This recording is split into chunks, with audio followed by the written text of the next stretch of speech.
1 ஜூலை இந்த மாதத்தின் முதல் நாள் ஏசப்பா உங்களை பார்த்து சொல்றது என்னன்னா, சோதிப்பு. உன் தேவனாகிய கர்த்தர் உன்னை சிறுமைப்படுத்தும் படிக்கும் தம்முடைய கட்டளைகளை நீ கை கொள்வாயோ கை கொள்ள மாட்டாயோ என்று அவர் உன்னை சோதித்துன்னு உபாகமம் 8:2 சொல்லப்பட்டிருக்கு.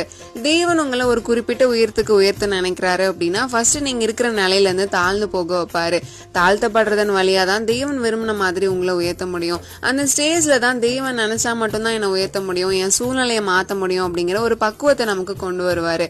சிங்கத்தையும் கரடியும் கொன்னவர் தாவீது.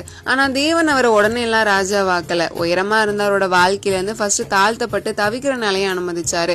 பல்வேறு சூழ்நிலைகளால பாதிக்கப்பட்டாரு. எல்லா திசையிலையும் நெருக்கப்பட்டு நம்மளால ஒன்னும் செய்ய முடியாது அப்படிங்கறத உணர்ந்து தேவனை உறுதியா பிடிச்சுக்கிட்டாரு. ஒருவேளை இன்னைக்கு உங்க வாழ்க்கையில கூட தாழ்ந்து போகிற நிலைமை, சிரமப்படுத்தப்பட்ட நிலைமை எல்லாம் வரலாம்.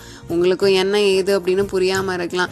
தேவன் அனுமதிக்கிற சூழ்நிலைகள் தான் இது. அவர் உங்களை சோதிச்சதுக்கு அப்புறம், சில காரியங்களை புரிய வச்சதுக்கு அப்புறம், சில